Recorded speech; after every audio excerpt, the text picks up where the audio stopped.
ठीक है। नमस्कार दर्शकों, तो आज आप लोगों का स्वागत है हमारे इस चैनल पे। तो आज हम बात करने जा रहे हैं अपने पड़ोसी मुल्कों के बारे में कि जैसा कि हर देश का एक होता है कि अपने पड़ोसी मुल्क में क्या हो रहा है। तो आज हमारे साथ हैं श्री सुकेश श्रीवास्तव, जो कि नोएडा के निवासी हैं। तो आज हम उनसे बात करेंगे हमारे पड़ोसी मुल्क पाकिस्तान के बारे में। जैसा कि और भी हम लोग जानते ही हैं कि पाकिस्तान की उठापटक काफी तेज हो रही है। उस काफी बदलाव की स्थिति पैदा हो रही है, चाहे वो पाकिस्तान हो, चाहे वो श्रीलंका हो, या वो चाइना हो। लेकिन हाल ही में हमने देखा है कि पाकिस्तान की स्थिति कुछ ज्यादा ही रोमांचक होती जा रही है। तो हम सुकेश जी से जानना चाहेंगे कि आज आखिर ये हो क्या रहा है। तो मैंने उनके लिए एक प्रश्नों की सूची भी तैयार की है उनके लिए। तो आज हम उनसे बात करते हैं। तो सबसे पहला सवाल मेरा उनसे ये है कि आखिर पाकिस्तान में ये हो क्या रहा है। धन्यवाद निर्भय जी। देखिए, एक साधारण से व्यक्ति को भी अपने अगल बगल और अपने पड़ोसियों की चिंता थोड़ी सी रहती। तो पाकिस्तान एक अनस्टेबल देश, अस्थिर देश, एक बड़ा अजीबोगरीब देश है। भारत और पाकिस्तान की आजादी का समय एक ही, दोनों एक साथ आजाद हुए थे। लेकिन भारत में क्षमा कीजिएगा, भारत में जमहूरियत यानी डेमोक्रेसी दिन दूनी रात चौगनी बढ़ती रही, जबकि आप जानते हैं कि पाकिस्तान का ज्यादा समय फौजियों के शासन में बीता। ये बहुत बड़ा फर्क है, और जिसकी वजह से लोगों को असली शासन, असली निजाम क्या होता है, ये पता ही नहीं चल पाया। बहुत से थोड़े थोड़े समय के लिए वहां पर चुनी हुई सरकारें आईं, लेकिन उन्होंने बड़ा जल्दी अपना जीवन खो दिया या उनको हटा दिया गया। तो हटाने वाले कौन थे? हटाने वाले भी वही फौजी थे। तो उनको असली डेमोक्रेसी का पता नहीं चल पाया। ये फौजी बड़े ब्लंट होते हैं, और दुर्भाग्यवश पाकिस्तान का भाग्य ऐसा रहा कि उनको जो फौजी मिले वो स्वार्थी थे। उन्होंने अपने हित के लिए, अपने फायदे के लिए अपने देश को लूटा घसूटा। तो पाकिस्तान के सामने जो आदर्श आया वो ये आया कि जिसके हाथ में पावर है वह अपने हित में, अपने लिए, अपने परिवार के लिए, अपने खानदान के लिए ज्यादा से ज्यादा धन इकट्ठा करे। मुसीबत यह है कि अगर आप देखिए तो आज पाकिस्तान में आपको एक आदमी भी ऐसा नहीं मिलेगा जिसे आप कह सकें कि वो ईमानदार है। तो वहां लूट की लड़ाई है, शासन और सत्ता प्राप्त करने की लड़ाई है, जोड़ तोड़ चल रहा है। किसी किस्म का कोई आदर्श नहीं है। एक दूसरे को धोखा देने, एक दूसरे को लूट लेने और एक दूसरे के पीठ में छुरा घोंपना, जिसमें अल्टीमेट उद्देश्य यही है कि हमारी सरकार बन जाए, यही हो रहा है वहां। तो निर्भय जी, यही हो रहा है पाकिस्तान। जी, जी आपसे मैं बिल्कुल ही सहमत हूँ। और जहां तक ये मैंने देखा है कि कोई भी डेमोक्रेटिकली इलेक्टेड गवर्नमेंट होती है पाकिस्तान में, तो वो शायद से 22वीं 23वीं बार हो रहा है ऐसा कि उसका तख्ता पलट किया गया हो रहा है। तो ये उनकी इतिहास रहा है कि जब भी कोई गवर्नमेंट इलेक्ट हुई है तो उनको वहां से नो कॉन्फिडेंस मोशन के साथ निकाला गया, या आर्मी ने तख्ता पलट कर दिया गया है। तो ये बहुत ही दुख की बात है कि पाकिस्तान ने कभी भी अपनी क्षमताओं का इस्तेमाल सही से नहीं किया। तो इसके साथ ही अभी मैं आपसे दूसरा सवाल पूछने जा रहा हूँ कि पाकिस्तान के प्रधानमंत्री इमरान खान आखिर असफल क्यों हुए। ऐसा क्या कर लिया उन्होंने कि वो असफल हो गए। बहुत बढ़िया। आपने जो ये सवाल पूछा है, इसका जवाब बहुत कठिन भी है और बहुत आसान। इमरान खान राजनीतिज्ञ नहीं थे। उन्होंने 22 साल अपनी राजनीति की लड़ाई लड़ी है, बट बेसिकली वो एक खिलाड़ी। और उनका दुर्भाग्य यह रहा, और पाकिस्तान का दुर्भाग्य यह रहा कि वे एक सफल खिलाड़ी थे और उन्होंने अपने टीम की कप्तानी की। और उस कप्तानी में उन्होंने क्रिकेट का वर्ल्ड कप भी जीता एक बार। इस क्रिकेट के वर्ल्ड कप को जीतने के बाद वो पाकिस्तान के हीरो तो होना ही था, वो हो गए। लेकिन इमरान खान के अपने व्यक्तित्व में इतना बड़ा परिवर्तन आ गया कि वो अपने आप को सर्वगुण संपन्न समझने लगे।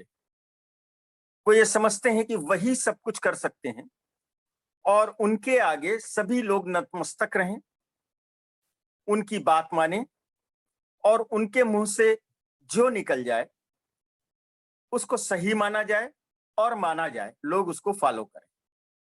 बेसिक यही है इमरान खान के असफल होने का। लेकिन इमरान खान चूंकि राजनीतिज्ञ नहीं है, सो राजनीति नहीं जानते हैं। राजनीति बड़े जोड़ तोड़ का काम है, राजनीति सबको मिला के चलने का काम है। और क्रिकेट का कप्तान का कोई अपना खास नहीं होना चाहिए, गुटबंदी में नहीं पड़ता।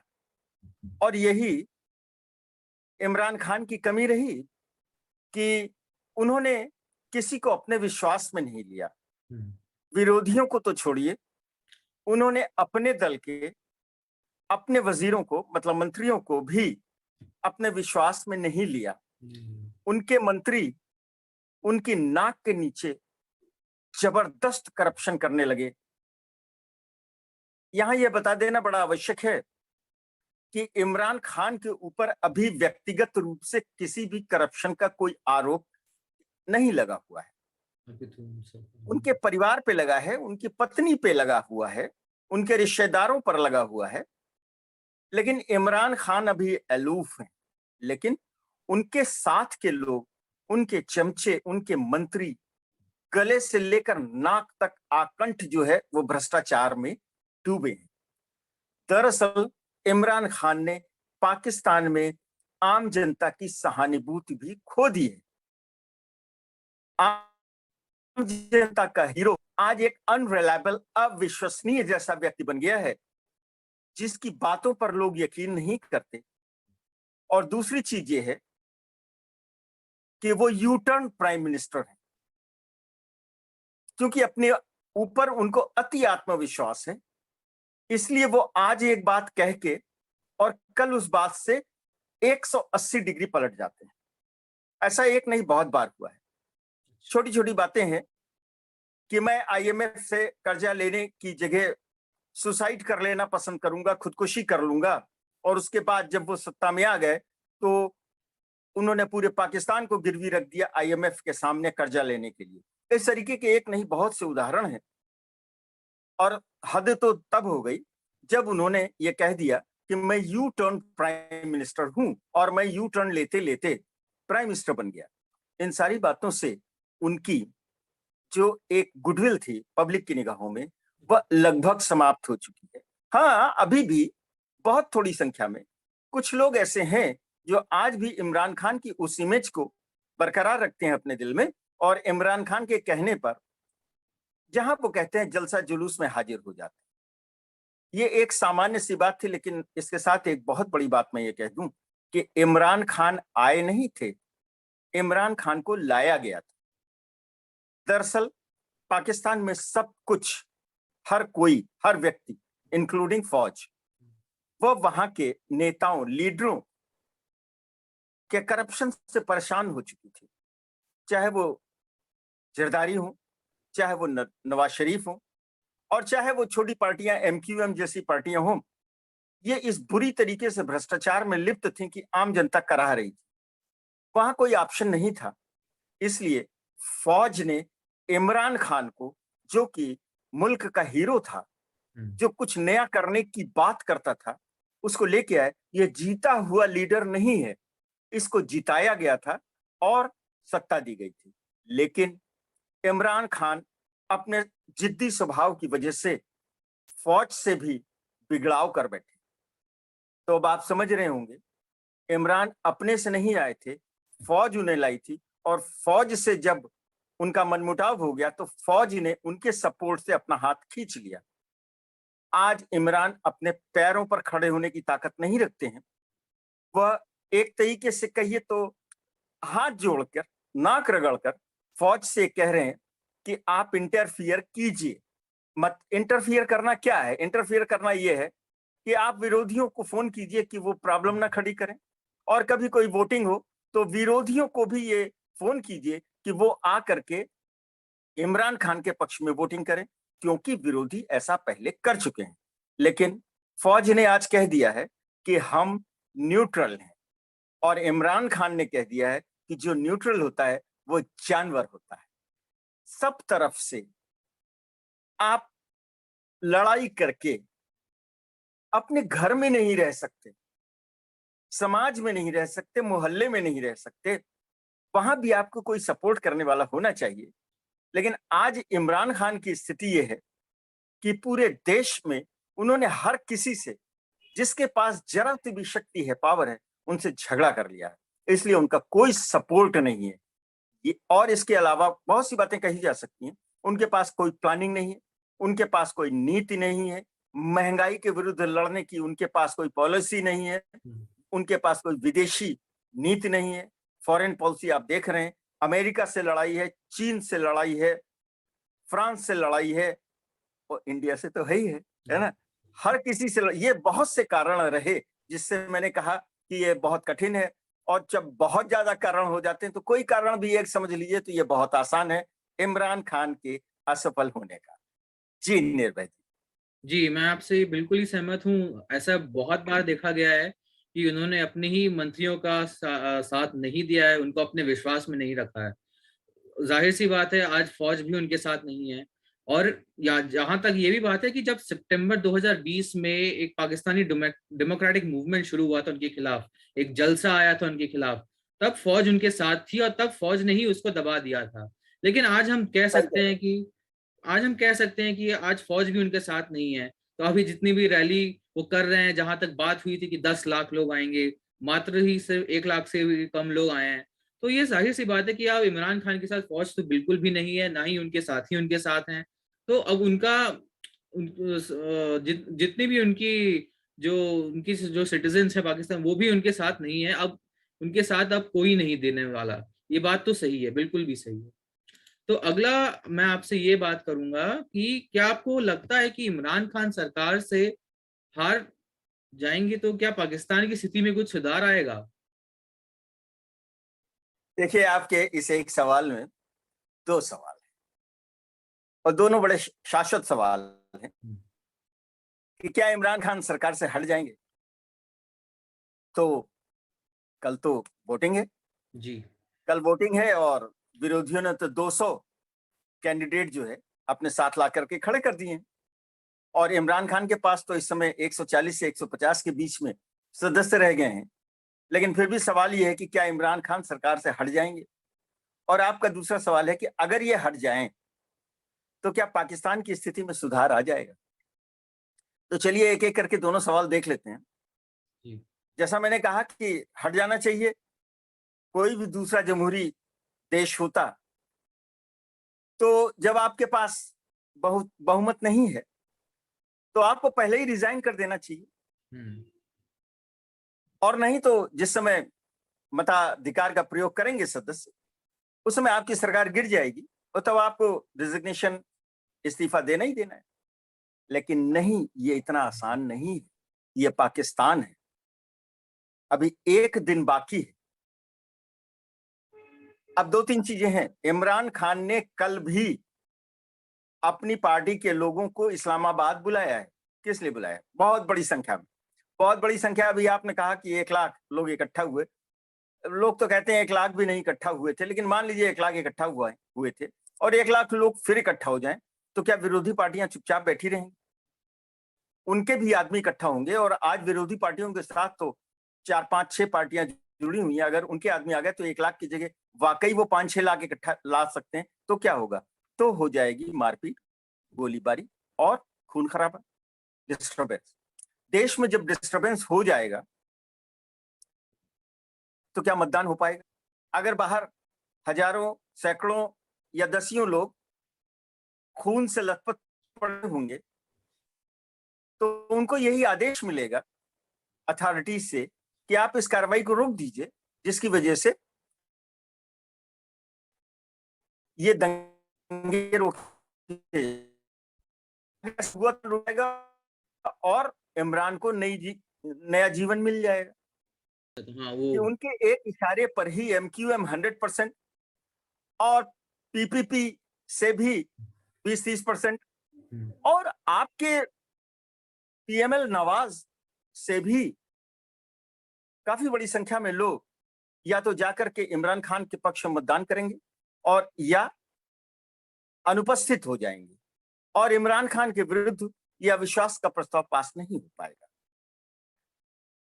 ये छोटी छोटी, इसीलिए इमरान ने अभी तक रिजाइन नहीं किया और इमरान ने कहा है कि मैं आखिरी गेंद तक खेलूंगा, आखिरी सांस तक लड़ूंगा और अगर कहीं कुछ उसकी बात बन गई तो हो सकता है कि उसको कुछ सांसें और मिल जाएं। इसके अलावा अभी चाइना है, चाइना भी इंटरफेयर कर सकता है, लेकिन चाइना बहुत दुखी है। अभी आगे बात होगी हमारी आपकी। चाइना तो बहुत दुखी है, चाइना नहीं करेगा, लेकिन उम्मीद है कि कहीं ना कहीं से इमरान खान को तो कम से कम उम्मीद है कि कहीं ना कहीं से उसको कुछ सहायता मिल जाएगी। अगर ये सब नहीं हुआ तो इमरान की सरकार कल चली जाएगी। आपका दूसरा सवाल था कि अगर इमरान खान की सरकार चली जाती है तो क्या पाकिस्तान की स्थिति में कुछ सुधार हो जाएगा? आप निश्चिंत रहें, पाकिस्तान की स्थिति में कोई सुधार नहीं होगा। कौन सुधार करने वाला है आप बताइए? भाई आपने नवाज शरीफ को देख लिया, आपने जरदारी को देख लिया। जरदारी को तो 10% प्राइम मिनिस्टर कहा जाता था। 10 रुपए का भी अगर कोई काम होता था कहीं सरकारी खजाने से तो उसका 1 रुपया उसको चाहिए था। इतना बड़ा भ्रष्टाचारी नवाज शरीफ।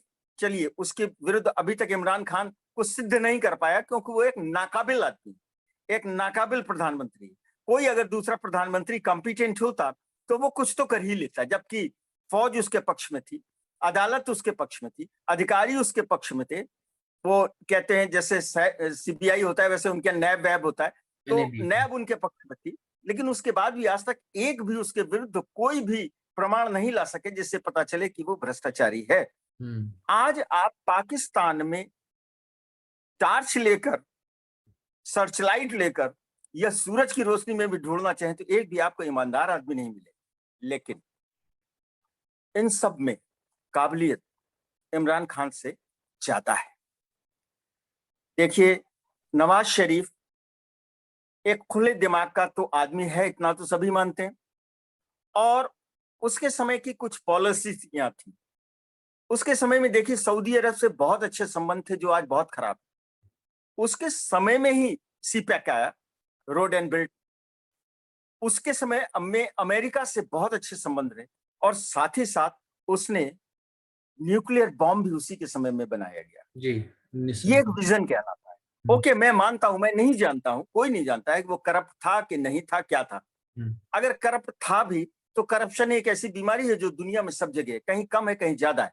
ओके, करप्ट नहीं होना चाहिए, वो गलत था, नवाज शरीफ गलत था, लेकिन उसके पास एक विजन था। देश का भला नहीं होगा, आम जनता का भला नहीं होगा, उसका गला तो वैसे ही काटा जाएगा, लेकिन पाकिस्तान के पास एक पॉलिसी होगी नवाज शरीफ के समय में।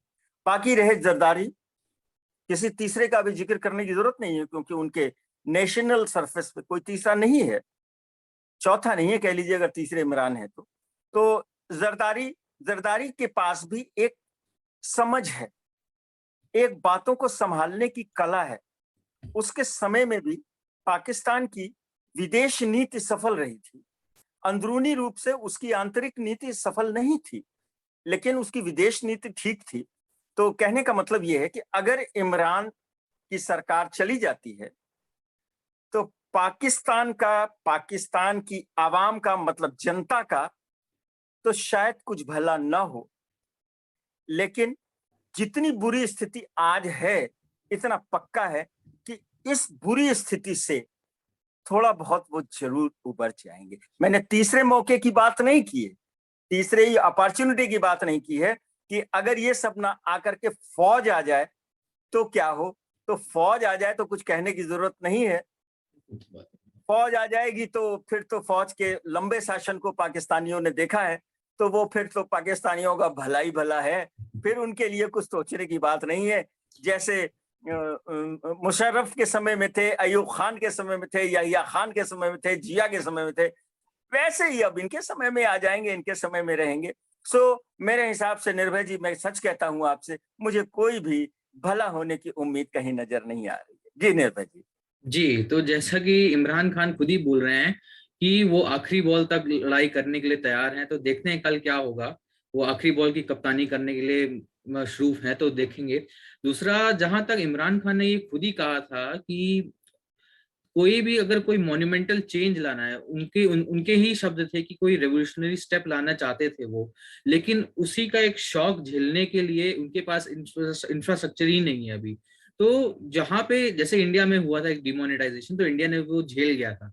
तो वैसे ही अगर वो चेंजेस लाने की बात कर रहे थे, तो वैसे तो वो ला ही नहीं पाएंगे, क्योंकि पहली बात तो उनको फौज से हामी भरनी पड़ेगी। फौज उनको अलाउ नहीं करेगी उनकी। तो ऐसा, तो मुझे उनकी विजन, उनकी जो बात रखने का तरीका था, वो मुझे काफी प्रभावित करता था कि वो काफी चेंजेस लाना चाहते थे लेकिन ला नहीं पाए। अब क्या बात है, तो अब देखते हैं कि कल क्या होगा। जाहिर सी बात है, पाकिस्तान की स्थिति, हालत बहुत ही खराब है, और आगे की भी कुछ स्थिति लग नहीं रहा कि कुछ अच्छी होगी। तो अब आगे बढ़ते हैं। आगे मैं आपसे ये जानना चाहता हूँ कि पाकिस्तान के फौज की स्थिति पहले क्या थी और आज क्या है। क्या इसमें कोई परिवर्तन आया है? निर्भय जी, मैं आपको और अपने देखने वाले सभी दर्शकों को बहुत साफ तौर पे कह देना चाहता हूं, फौज की स्थिति में कोई परिवर्तन नहीं आया है। फौज जैसे पहले थी वैसे ही। इसको मैं थोड़ा सा एलेबोरेट कर देता हूं। हम्म। पहले फौज का शासन था, मतलब सत्ता, पावर, हम्म। सब फौज के पास थी। किसी को चू करने की हिम्मत नहीं थी। ये जब हमारे वर्तमान सरबराह ये जब आए, तो इन्होंने पाया कि पूर्ववर्ती फौजी तानाशाहों के समय में फौज बड़ी बदनाम, इंटरनेशनल। और अगर आप देखिए तो दो एक को छोड़ करके सभी फौजी जनरलों का अंजाम बहुत बुरा हो। तो इन्होंने एक पॉलिसी के तहत इमरान खान को लेके ये आ गए। अब इससे फर्क क्या पड़ा? फौज करती क्या थी आपको मालूम है कि फौज का सबसे बड़ा काम होता है धन इकट्ठा करना। इनके जितने लीडरान, या इसको इस तरीके से अगर कहें कि इनके लीडरान ज्यादा करप्ट हैं, कि फौज के लोग ज्यादा करप्ट हैं, कि जनरल ज्यादा करप्ट हैं, कि कर्नल ज्यादा करप्ट हैं, कि कैप्टन ज्यादा करप्ट हैं, आप अंदाजा नहीं लगा सकते इस बात। सभी करप्ट है, बेतहाशा करप्ट है। इनका इंटेंशन सरकार से सिर्फ इतना होता है कि बजट में, सैन्य बजट में कभी कोई कटौती ना की जाए।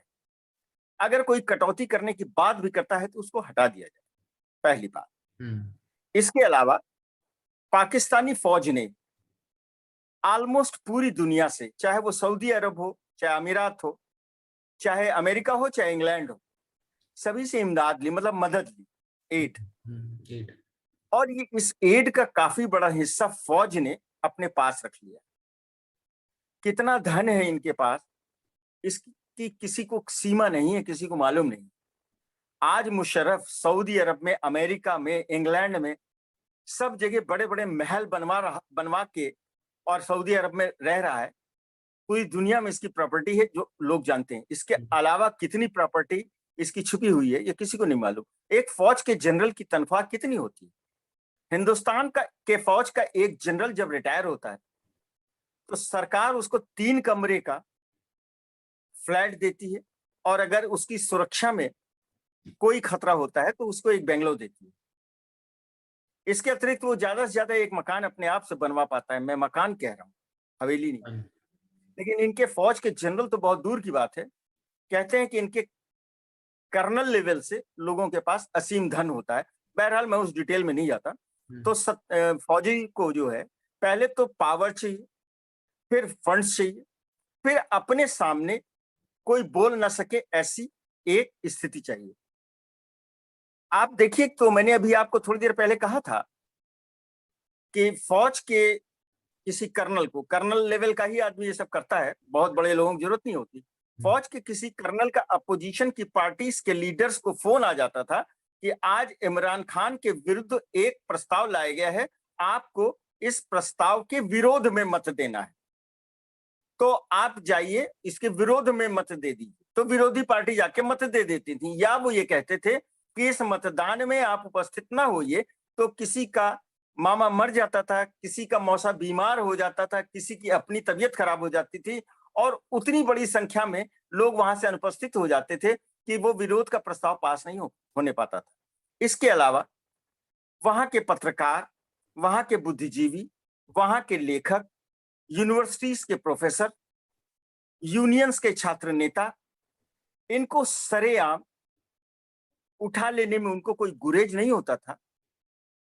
सीसीटीवी के फुटेज हैं कि फौज के आदमियों ने आकर के इस पत्रकार को उठा लिया, ले जाकर मारा, पीटा या बंद कर दिया, कोई पूछने वाला नहीं था। मतलब फौज यही चाहती थी, यही उसका काम चल रहा था। और आप मेरा यकीन कीजिए कि कल को सत्ता अगर बदल भी जाएगी और दूसरे लोग आ जाएंगे, जरदारी, नवाज शरीफ की लोग आ जाएंगे, तो भी फौज की स्थिति यही रहेगी और उनकी हिम्मत फौज के आगे बोलने की नहीं पड़ेगी। इसमें किसी को किसी किस्म का कोई संदेह नहीं, क्योंकि आज कुछ घंटे बाकी इमरान खान की सरकार को जाने में। आज अगर फौज के सरबराह ये चाह लें कि इमरान की सरकार रह जाए तो रह जाए, कोई छू नहीं करेगा, सब अपने अपने बिलों में चले जाएंगे। तो आपके सवाल का जवाब यही है कि फौज की स्थिति जैसी पहले थी वैसे ही आज भी है और आगे आने वाले समय में भी ऐसी ही रहेगी। जी निर्भय जी। जी